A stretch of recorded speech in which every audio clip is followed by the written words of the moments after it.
আসসালামু আলাইকুম। সবাইকে স্বাগতম আফসানাস মিনি কিচেনে। আজ আমি আপনাদের জন্য সুন্দর, সুস্বাদু, নরম, তুলতুলে তেলে ভাজা কেক পিঠা তৈরি করে দেখাবো।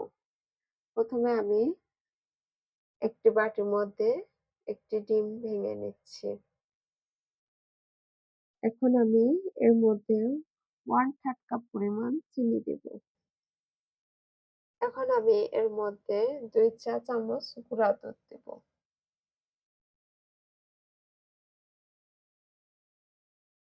এখন আমি এর মধ্যে 1 চা চামচ বেকিং পাউডার দেব। এখন আমি এর মধ্যে 1 কাপ পরিমাণ আটা দিব। এখন আমি এর মধ্যে 2 চা চামচ সয়াবিন তেল দেব। এখন এর মধ্যে পরিমাণ মতো লবণ দেব।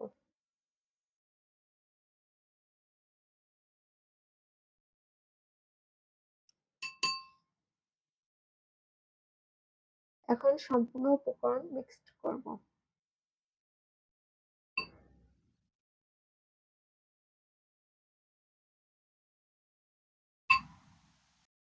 ডোটা রেডি করে ফেলছি। দেখছেন কি সুন্দর ডো হয়ে গেছে। এখন গোল আকারে শেপ দিয়ে দিব। ডোটি গোলাকৃতি করা হয়ে গেছে। এখন তেলে ভেজে নিব।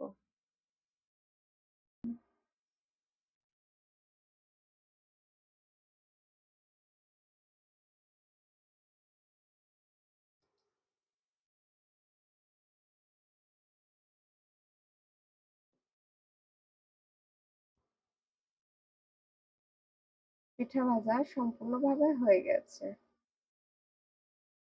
তৈরি হয়ে গেল তেলে ভাজা কেক পিঠা। যদি আমার এই রেসিপিটি আপনাদের কাছে ভালো লেগে থাকে তাহলে আমাদের এই চ্যানেলটিকে সাবস্ক্রাইব করুন, পাশে থাকা বেল আইকনটিতে ক্লিক করুন, প্রিয়জনের সঙ্গে শেয়ার করুন। আসসালামু আলাইকুম।